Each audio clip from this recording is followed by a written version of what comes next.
வெங்கடாபுரம் கிராமத்துல இருக்கிற தர்மனுக்கு ஆத்தங்கரைக்கு பக்கத்துல ஒரு 5 ஏக்கர் நிலம் இருந்தது. தர்மனோட 5 ஏக்கர் நிலத்துக்கு பக்கத்துல பீமனுக்கு 1 ஏக்கர் நிலம் இருந்தது. ஆனா பீம ரொம்ப புத்திசாலி. இந்த வருஷம் ஆறுல தண்ணி கம்மியா தான் ஓடுது. அதனால இந்த வருஷம் அந்த தர்ம அவனுடைய 5 ஏக்கர் நிலத்துல விவசாயம் பண்றேன்னு நினைச்சான்னா என் வயலுக்கு தண்ணி பத்தாம போயிடும். இதனால விளைச்சலும் சரியா இருக்காது. எனக்கு பெரிய நஷ்டம் ஏற்படும். எதையாவது பண்ணி அந்த தர்மனை விவசாயம் செய்ய விடாம பாத்துக்கணும். என்ன பண்றது? இப்படி யோசிச்சுக்கிட்டு இருக்கும்போது பீமனுக்கு ஒரு நல்ல யோசனை வந்தது. யோசனை வந்த உடனேயே பீமன் தர்மன் கிட்ட போனான். தர்ம பீமனை பார்த்து, என்ன பீமா, இந்த பக்கம் எல்லாம் சௌக்கியம் தானே? எல்லாம் சௌக்கியம்தான். உங்ககிட்ட ஒரு விஷயம் சொல்லலான்னு வந்தேன். என்ன விஷயம்? அது என்னன்னா, நான் சொல்ற விஷயத்த நீங்க யார்கிட்டயும் சொல்லலைன்னா நான் சொல்றேன். சொல்லு பீமா, நான் யார்கிட்டயும் சொல்ல மாட்டேன். ஐயா, நீங்க என் நிலத்துக்கு பக்கத்துல 5 ஏக்கர் நிலத்துக்கு சொந்தக்காரர். அதான் நீங்க நஷ்டப்படுறதை என்னால பார்க்க முடியாது. என்னது, எனக்கு நஷ்டமா? எப்படி? எதனால? அது எனக்கு புரியுற மாதிரி கொஞ்சம் சொல்ல. ஐயா, நீங்க நம்ம ஆறுல ஓடுற தண்ணிய பாத்தீங்களா? அது ரொம்ப வத்தி போய் கிடக்குது. அது இல்லாம இப்போ வெயில் காலம், மழையே இல்லை. நீங்க கூட உங்களுடைய 5 ஏக்கர்ல புதுசா பயிரிட போறீங்கன்னு கேள்விப்பட்டேன். ஐயா, இப்போ நீங்க விவசாயம் பண்ணீங்கன்னா தண்ணி பத்தாம உங்க பயிர்கள் எல்லாம் வாடி போயிடும். அப்படியா? நீ உண்மையா சொல்ற? நம்ம ஆறுல தண்ணி கம்மியா ஓடுதா? ஆமாங்க ஐயா. அதனாலதான் இந்த வருஷம் நீங்க விவசாயம் பண்ணாதீங்க. உங்களுடைய முதலீட்டு பணமாவது மிச்சமாகும் இல்ல? இப்படி பீமன் விரிச்ச வலையில சிக்கிக்கிட்டான் தர்ம. பாவம் தர்ம, பீமனுக்கு இருக்கிற சாமர்த்தியம் அவனுக்கு இல்ல. மத்தவங்க சொல்றத கண்ணை மூடிக்கிட்டு நம்பிடுவான். அதனால பீமன் சொன்னத நம்பி, பீமா, எவ்வளவு நல்ல வேலையை பார்த்திருக்க நீ. நீ மட்டும் இப்ப வந்து இதை சொல்லாம இருந்திருந்தா எனக்கு மிகப்பெரிய நஷ்டம் ஏற்பட்டிருக்கும். ஐயா, கடைசியா ஒன்னு சொல்றேங்க ஐயா. நான் என்னுடைய நிலத்துல விவசாயம் பார்த்துக்கிறேங்க ஐயா. நீங்க நினைக்கலாம், தண்ணியே இல்ல, விவசாயம் பண்ணாதீங்கன்னு என்கிட்ட சொல்லிட்டு இவன் மட்டும் விவசாயம் பண்றேன்னு சொல்றானேன்னு. ஆனா என்ன பண்றதுங்க ஐயா, எங்களை மாதிரி ஆட்களுக்கெல்லாம் இதுல வர வருமானத்தை வச்சுதான் ஒருவேளை சாப்பாடே சாப்பிட முடியும். இல்லைன்னா எங்களுக்கு வாழ்க்கையே இல்லைங்க ஐயா. அதனால தாங்க ஐயா, நீங்க திரும்ப தப்பா எதுவும் நினைக்காதீங்க. இப்படி தர்மன் கிட்ட சொன்னான். பீமனோட நாடகத்தை நிஜம்னு நம்பின தர்ம, ஐயோ, நான் அப்படிலாம் நினைக்கல பீமா. அதனால என்ன, நான் எப்படியும் என்னோட நிலத்துல விவசாயம் பண்ண போறதில்ல. வேணும்னா நீ அதுல கூட கொஞ்சம் விவசாயம் பண்ணிக்கோ. பாவம், வர வருஷம் இன்னும் எப்படி இருக்கும்னு நமக்கு தெரியல. ஆஹா, என்ன ஒரு பெரிய மனசுங்க ஐயா உங்களுக்கு. அதனாலதான் உங்களை பெரியவங்கன்னு சொல்றோம். இப்படி பீம தர்மனை புகழ்ந்துட்டு அங்கிருந்து கிளம்பி போயிட்டான். தர்ம எப்படியோ அவனோட நிலத்துல விவசாயம் பண்ண சொல்லிட்டான்றதால இந்த விஷயத்தையே பயன்படுத்திக்கிட்டு பீம, ஆஹா, இன்னைக்கு காலையில யார் முகத்துல முயற்சனோ தெரியல, அதிர்ஷ்ட தேவதை வந்து கதவை தட்டிட்டா. நான் என்னோட 1 ஏக்கர் விவசாய நிலத்துல விவசாயம் பண்ணலான்னு நினைச்சா கடவுள் 5 ஏக்கர் நிலத்தை கொடுத்துட்டாரு. இப்படி நினைச்சு பீம தர்மனோட நிலத்துல கூட விவசாயம் பார்க்க ஆரம்பிச்சான். இந்த வருஷம் விவசாயம் பண்ணி வர லாபத்துல இந்த தர்மனோட பூமியிலேருந்து 1 ஏக்கரையாவது வாங்கிடணும். இப்படி யோசிச்சுக்கிட்டே பீமன் விவசாய வேலைய பார்த்துக்கிட்டு இருந்தான். தர்மனோட பூமியில விவசாயம் பார்த்துட்டு இருந்த பீமனை பார்த்து அங்க வந்த வீரையன், அது என்ன பீமா, நீ உன் வயல்ல விவசாயம் பண்ணாம தர்மனோட பூமியிலையும் பண்ற? ஏன் அப்படி? இது தப்பு இல்லையா? என்னங்க தப்பு? நான் ஒன்னும் தர்மன் கிட்ட கேட்காம அவருடைய நிலத்துல விவசாயம் பண்ணல. அவரே என் நிலத்துல விவசாயம் பண்ணிக்கோன்னு சொன்னதால தான் நான் பண்றேன். வேணும்னா நீங்களே போய் தர்மனை கேட்டுக்கோங்க. இப்படி சொன்னா பீமன். இரு, இப்பவே போய் என்னன்றத நான் கேக்குறேன். இப்படி சொல்லி வீரையன் தர்மனை பார்க்க கிளம்பி போயிட்டாரு. இத பார்த்த பீம, இந்த கிழமை தர்மன் கிட்ட போய் எண்ணத்தை உளர போறானோ. இரு, நானும் பின்னாடியே போய் பாக்குறேன். இப்படி பீம வீரையன் பின்னாடியே தர்மனை பாக்குறதுக்கு போனான். ஏப்பா தர்மா, என்ன நீ பண்றது? உன்னுடைய நிலத்துல விவசாயம் பார்க்க சொல்லி அந்த பீமன் கிட்ட சொன்னியா? தர்ம வீரையனையும் அவர் பக்கத்துல இருந்த பீமனையும் பார்த்தான். ஆமாங்க ஐயா, நான் தான் சொன்னேன். ஏன், என்ன ஆச்சு? என்ன ஆச்சா? நீ உன் வயல்ல விவசாயம் பண்ணாம அது எதுக்கு இந்த பீமன் கிட்ட கொடுத்த? ஐயா, அது இப்படி தர்மம் ஏதோ சொல்ல வந்தபோது பீமா அந்த விஷயத்த யார்கிட்டயும் சொல்லக்கூடாதுன்னு சொன்னது ஞாபகத்துக்கு வந்து வீரையன் கிட்ட உண்மைய சொல்லாம மறைச்சிட்டான் தர்ம. அது ஒன்றும் இல்லைங்கய்யா. இந்த வருஷம் விவசாயம் பண்றதுக்கு என்கிட்ட முதலீட்டு பணம் இல்லை. அதான் இந்த வருஷம் பீமனிய விவசாயம் பார்த்துக்க சொல்லிட்டேன். வேற ஒன்றும் இல்லை. என்னது, உன்கிட்ட முதலீட்டு பணம் இல்லையா? ஆச்சரியமா இருக்கே. அது சரி, உனக்கு பணம் வேணும்னா என்கிட்ட கேட்டிருக்கலாம்ல. சரி விடு, என்னமோ போ. இப்படி சொல்லிட்டு வீரையன் அங்க இருந்து கிளம்பி போயிட்டாரு. பீம தர்மம் கிட்ட போய், நல்ல வேலை பார்த்தீங்க. இல்லைன்னா உங்களை விவசாயம் பண்ண சொல்லி உங்களுக்கு மிகப்பெரிய நஷ்டத்தை ஏற்படுத்தியிருப்பார். உங்களை மாதிரி பெரியவங்கெல்லாம் இப்பேற்பட்ட ஆளுங்க சொல்றதெல்லாம் கேட்பீங்களா என்ன? இப்படி மறுபடியும் பீம தர்மனை புகழ்ந்து தள்ளினான். அதுக்கப்புறம் இவன் ஒருத்தன் எதையாவது புகழ்ந்தா போதும், எதை சொன்னாலும் நம்பிடுவான். கொஞ்ச நேரத்துல எவ்வளவு பெரிய ஆபத்தாயிருக்கும். கொஞ்சம் விட்டு இருந்தா அந்த வீரையன் எல்லாத்தையும் போட்டு உடைச்சிருப்பான். ஆனா அந்த தர்மனுக்கு கொஞ்சமாவது புத்தி வேணும். இல்லைன்னா நான் சொல்றது எல்லாத்தையும் நம்புவானா? அவனுடைய நிலம் ஓடுற ஆறுக்கு பக்கத்திலேயே இருக்கு. எவ்வளவு நல்லா விவசாயம் பண்ண முடியும்? இப்படி மனசுல நினைச்சுக்கிட்டு அந்த தர்மனை நினைச்சு கொஞ்சம் பரிதாபப்பட்டான் பீம. இப்படி பீம தர்மனை ஏமாத்தி தன்னோட பூமியிலும் விவசாயத்தை பண்ணி நல்ல விளைச்சல பார்த்தான். ஆஹா, 6 ஏக்கர் விளைச்சல்! என் வாழ்நாள்லயே இவ்வளோ விளைச்சல் நான் பண்ணுவேன்னு நினைச்சு கூட பார்த்ததில்ல. எல்லாம் அந்த தர்மனோட தயவு. இன்னொரு முறையும் இதே மாதிரி அந்த தர்மனை ஏமாத்தி அந்த 5 ஏக்கர் நிலத்துல மொத்தம் விவசாயம் பண்ணா அதுல வர லாபம் மொத்தம் எனக்கு தான். இப்படி நினைச்சுக்கிட்டு கொஞ்சம் தானிய மூட்டைகளை பீம தர்மனோட வீட்டுக்கு கொண்டு வந்து, ஐயா, உங்க நிலத்துல நான் விவசாயம் பண்ணி 4 காசு சம்பாதிச்சிருக்கேன். அதனால உங்களுக்கு நன்றி தெரிவிக்கலான்னு கொஞ்சம் நெல் மூட்டைகளை கொண்டு வந்திருக்கேன். இதை நீங்க கண்டிப்பா வாங்கிக்கணும். இப்படி வற்புறுத்தினான் பீம. பீமா, உன் நல்ல குணத்தால நீ என்ன கட்டி போட்டுடுற. உன்ன மாதிரி ஆளு எனக்கு கிடைச்சது நான் செஞ்ச அதிர்ஷ்டம்தான். ஐயோ, அப்படிலாம் சொல்லாதீங்க ஐயா. நீங்க கிடைச்சது தான் என்னோட அதிர்ஷ்டம். இப்படி 2 பேரும் கொஞ்ச நேரம் பேசிக்கிட்டு இருந்ததுக்கு அப்புறமா, ஐயா, நீங்க மறுபடியும் இந்த முறை விவசாயம் செய்யலான்னு நினைக்கிறீங்களா? ஆமா பீமா, போன தடவை தான் தண்ணி இல்லைன்னு சொன்னேன். அதனால தான் விவசாயம் பண்ணாம விட்டுட்டேன். ஆனா இப்போதான் மழை காலமாச்சே. அது மட்டும் இல்லாம முந்தா நேத்து தான் நல்ல மழையும் பேஞ்சுது. அப்புறம் விவசாயம் பண்ணாம எப்படி இருக்க முடியும்? ஐயா, நீங்க மறுபடியும் தப்பு பண்றீங்க ஐயா. நீங்க இன்னும் சரியா வானிலைய கவனிக்கலன்னு நினைக்கிறேன். போன முறை மழை கம்மியா பேஞ்சுது. அது மட்டும் இல்லாம நல்ல வெயில் அடிச்சுது. அதனாலேயே இயற்கையில கொஞ்சம் மாற்றம் ஏற்பட்டு இந்த முறை பயங்கர மழை பெய்யுமா. நீங்க இந்த முறையும் விவசாயம் பண்ணீங்கன்னா விளைச்சல் எல்லாம் மழை தண்ணியில அடிச்சுட்டு போகும். உங்களுடைய முதலீடும் மோசமா போகும், உங்களுடைய உழைப்பும் வீணா போகும். அப்படியா பீமா? எனக்கு இந்த விஷயம் தெரியாமையே போயிடுச்சே. என் கூட உன்ன மாதிரி ஒரு ஆள் எப்பவுமே இருந்தா ரொம்ப நல்லா இருக்கும். இல்லைன்னா எனக்கு எவ்வளோ நஷ்டம் ஆகும். சரி சரி, இந்த முறை கூட நான் விவசாயம் பண்ண போறதில்ல. வேணும்னா என் நிலத்துல கூட நீ விவசாயம் பண்ணிக்கோ. இப்படி சொன்னான். இப்படி சொல்லுவான்னு காத்துக்கிட்டு இருந்த பீம அதை கேட்டு ரொம்ப சந்தோஷப்பட்டான். சரிங்க ஐயா, உங்க உதவியை நான் என்னைக்குமே மறக்க மாட்டேன். உங்களை மாதிரி பெரிய ஆளுங்க 100 வருஷம் வாழணுங்க ஐயா. இப்படி யோசிச்சுக்கிட்டு ரொம்ப சந்தோஷமா கிளம்பி வீட்டுக்கு போனான் பீம.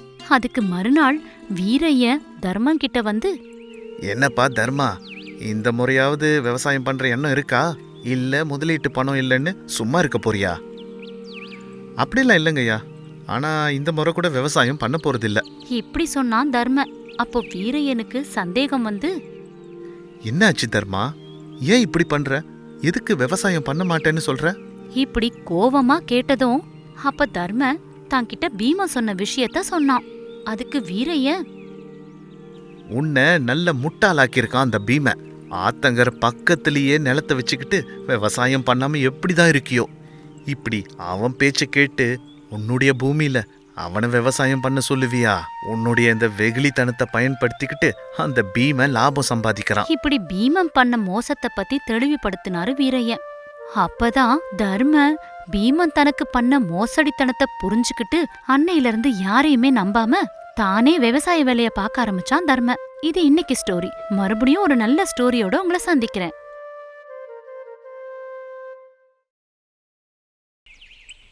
அரியலூர் மாவட்டத்துல சின்னமங்கலம்னு அழகான ஒரு கிராமம் இருந்தது. அந்த ஊரை துரை ராமச்சந்திரன் தான் பாத்துக்கிட்டு வந்தாரு. மக்களுக்கு விவசாயம் பண்றதுக்கு முதலீடா அதிக வட்டிக்கு பணத்தை கொடுத்து அவங்கள கடன்காரங்களா ஆக்கிடுவாரு.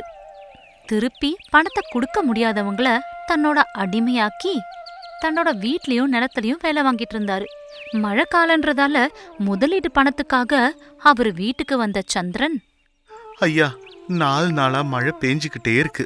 எனக்கு நீங்க குத்தகைக்கு கொடுத்த வயல்ல விவசாயம் பண்றதுக்கு கடன் கொடுத்தீங்கன்னா சீக்கிரமே திருப்பி கொடுத்துறேன். அதுக்கு ராமச்சந்திரன் இப்படி சொன்னாரு. சரி சரி, எவ்வளவு வேணும்?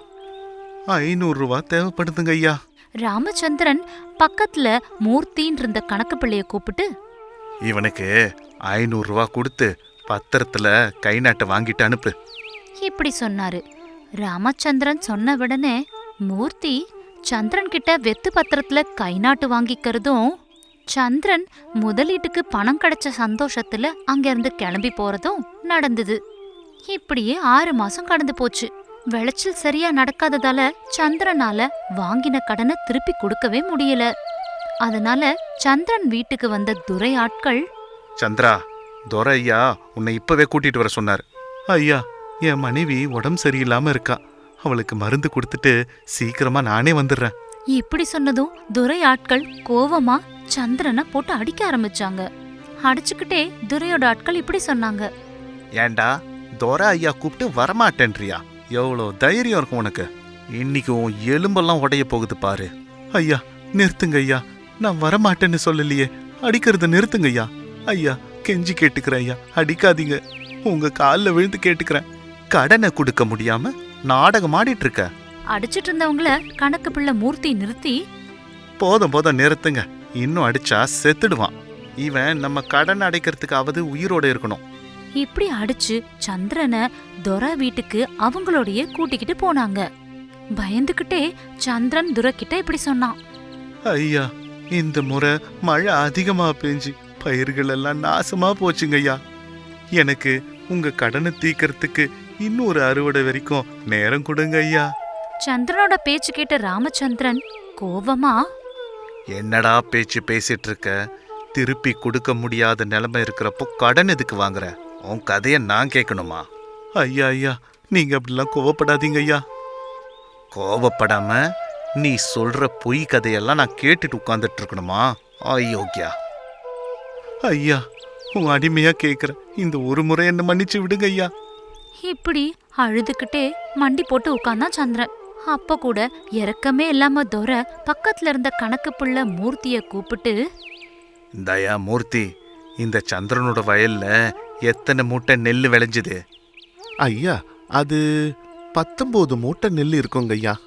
கொஞ்ச நாளைக்கு முன்னாடி தான் பணம் கட்டலன்னு 15 மூட்டை எடுத்துட்டு வந்துட்டோம். மூர்த்தி சொன்னதை கேட்டு துரை, ஏண்டா, பணம் கட்ட வக்கில்ல, ஆனா சாப்பிட்றதுக்கு அரிசி நெல் வேணுமா? மூர்த்தி, அவன்கிட்ட இருக்கிற அந்த 4 மூட்டையும் எடுத்துட்டு வந்துரு. அதை வட்டி கணக்குல சேர்த்துரு. அசலை எப்படி வசூல் பண்ணணும்ன்றது எனக்கு தெரியும். துரை சொன்னதை கேட்டு சந்திரன் அழுதுகிட்டே, ஐயா, அந்த மாதிரி செய்யாதீங்க ஐயா. என் மனைவியும் பிள்ளைகளும் பசியிலேயே இருப்பாங்க ஐயா. அந்த மூட்டைகளை விளைச்சல் பண்றதுக்கு படாத பாட்டு பட்டோங்க ஐயா. அந்த 4 மூட்டையாவது எங்களுக்கு சாப்பிட்றதுக்கு வைங்க ஐயா. இப்படி சொல்லி அழ ஆரம்பிச்சிட்டான். ஏய் சந்திரா, இப்போ வட்டி கணக்குக்காக தான் அந்த 4 மூட்டைகளை வாங்குறேன். இன்னும் ஒரு வாரத்துல அசல நீ கட்டாம போனா உன் பையன் வாழ்நாள் முழுக்க எனக்கு அடிமையா தான் இருக்கணும். புரியுதா? இப்படி எரிச்சலா சொன்னதும் சந்திரன் துரையோட கால்ல விழுந்து, ஐயா, அப்படி பண்ணாதீங்க ஐயா. டேய், யார தூக்கி போடுங்கடா. இப்படி துரை அவங்க ஆட்கள் கிட்ட சொன்னப்போ துரை ஆட்கள் சந்திரனை இழுத்து வெளியில போட்டாங்க. அதனால சந்திரன் அழுதுகிட்டே வீட்டுக்கு போனான். அழுதுகிட்டே நடந்து போயிட்டு இருந்த சந்திரனை வழியில 2 விவசாயிகள் பார்த்தாங்க. என்னையா சந்திரா, என்ன ஆச்சு? ஏன் அழற? சந்திரன் துரையா வீட்ல நடந்த விஷயத்தெல்லாம் சொன்னான். இதையெல்லாம் கேட்டு அந்த 2வது விவசாயி சந்திரன் கிட்ட இப்படி சொன்னான். அப்படியா? பாவம், நீ கடன் அடைக்காம போனா உன் பையன் சத்யா வாழ்நாள் முழுக்க துரை வீட்டில் அடிமையா இருக்கணும். போன மாசம் ரங்கம் கூட வட்டி கட்ட முடியாததால அவன் பையன் துரை வீட்டில் அடிமையா வேலை பார்க்கறான். இப்படி ஞாபகப்படுத்தினதும் சந்திரனோட கவலை இன்னும் அதிகமாயிடுச்சு. சரி, நான் வீட்டுக்கு போறேன்னு சந்திரன் அங்கிருந்து கிளம்பி போயிட்டான். சந்திரன் கொஞ்சம் தூரம் போனதுக்கு அப்புறம், டேய் சோமு, இந்த சந்திரன் அந்த துரையோட கெட்ட புத்திக்கு பலி ஆயிட்டான். ஆமாண்டா, ஆனா துரையை எதிர்த்து இந்த ஊர்ல யார் தான் வாழ முடியும்? அந்த துரையோட அநியாயமும் அக்கிரமும் எப்பதான் நிக்குமோ? இப்படி பேசிக்கிட்டே இருக்கும்போது அந்த பக்கம் துரை ஆட்கள் வந்ததை பார்த்து அங்கிருந்து கிளம்பி போயிட்டாங்க. கவலையோட வீட்டுக்கு திரும்பி வந்த சந்திரனை பார்த்த அவனோட மனைவி, என்னங்காச்சு, துரை என்ன சொன்னாரு? கடனை அடைக்கிறதுக்கு அவகாசம் கொடுத்தாரா? அதுக்கு சந்திரன் தாங்க முடியாத துக்கத்தோட தலையசைச்சுக்கிட்டே இப்படி சொன்னான். இல்ல கௌரி, நான் எவ்வளவுதான் அழுது கேட்டோம், அந்த துரை என் பேச்ச கேட்க கூட இல்ல. அது மட்டும் இல்லாம நம்ம சாப்பாட்டுக்கு ஒதுக்கி வச்ச இந்த 4 நெல்லு மூட்டைகளை கூட எடுத்துட்டு போயிடுறேன்னு சொல்லிட்டாரு. இந்த பேச்ச கேட்ட மனைவி கவலையோட, இப்பவே ஒரு வேளை சாப்பிட்டுட்டு மறுவேளை பட்னியாதான் இருக்கும். இப்போ இந்த 4 மூட்டை தானியத்தையும் எடுத்துட்டு போயிட்டா நம்ம பசியிலேயே கிடந்து சாக வேண்டியதுதான். இப்படி அழ ஆரம்பிச்சா. அவ அழுகிய பார்த்த சந்திரன், கடனை அடைக்கலன்னா தன் பையன் சத்யாவ வாழ்நாள் முழுவதும் துரை அடிமையா வச்சுப்பாருன்ற விஷயத்த சொல்ல முடியாம போச்சு. கொஞ்ச நேரம் கழிச்சு துரை ஆட்களோட வந்த கணக்கு பிள்ளை மூர்த்தி சந்திரன் வீட்ல இருந்து அந்த 4 மூட்டை தானியத்தை கூட எடுத்துட்டு போயிட்டாங்க.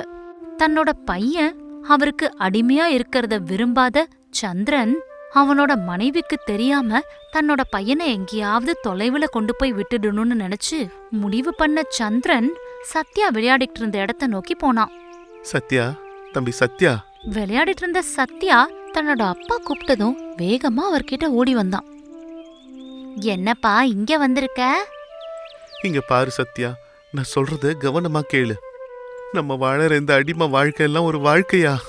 இந்த துரை மாதிரி ஆளுங்க நம்மள மாதிரி ஏழைங்களை இந்த சமுதாயத்துல வாழவே விட மாட்டாங்க. இந்த துரையோட அநியாயத்தையும் அக்கிரமத்தையும் தட்டி கேட்கணும்னா நீ நல்லா படிக்கணும்.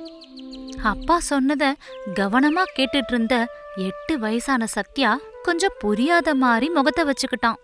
அதே சமயம் காலையில துரை வீட்ல நடந்ததையெல்லாம் சத்யா கிட்ட சொன்னான் சந்திரன். இங்க பாரு சத்யா, வாழ்க்கையில படிப்பை மிஞ்சின சக்தி வேற எதுவும் இல்ல. நான் படிக்காததால இப்படி அடிமையா கஷ்டப்படுறேன். நீயும் அந்த மாதிரி அடிமை வாழ்க்கை வாழறது எனக்கு இஷ்டம் இல்ல. அதனால நான் சொல்றத கொஞ்சம் கவனமா கேளுப்பா. சரி சொல்லுங்கப்பா.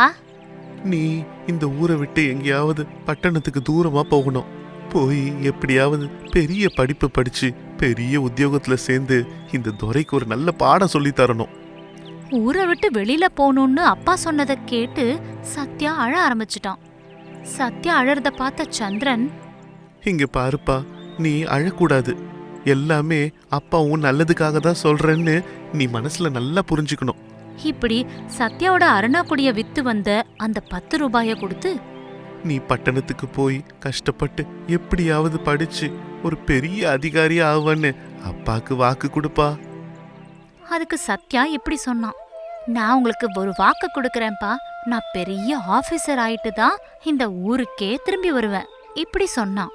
சந்திரன் ஊரு எல்லை வரைக்கும் சத்யாவுக்கு துணையா போய் யாரும் பார்க்காதப்ப வழி அனுப்பி வச்சான். அன்னிக்கு ராத்திரி வீட்டு வாசல்லையே தன் பையனுக்காக எதிர்பார்த்துட்டு இருந்த கௌரி இப்படி சொன்னான். என்னங்க, நம்ம சத்யா திரும்பவும் வீட்டுக்கு வரல, என்னன்னு போய் பாருங்க. துக்கத்தை மனசுல வச்சுக்கிட்டு சந்திரன் தன் பையனை வெளியூர் அனுப்பிச்சு வச்ச விஷயத்த சொன்னதும் கௌரி நெஞ்சே வெடிக்கிற மாதிரி அழுதா. இப்படி கொஞ்ச நாள் கழிச்சு சத்யா ஊர்ல இல்லாததை தெரிஞ்சுக்கிட்ட துரை சந்திரனை தன்னோட அடிமையா ஆக்கிக்கிட்டாரு.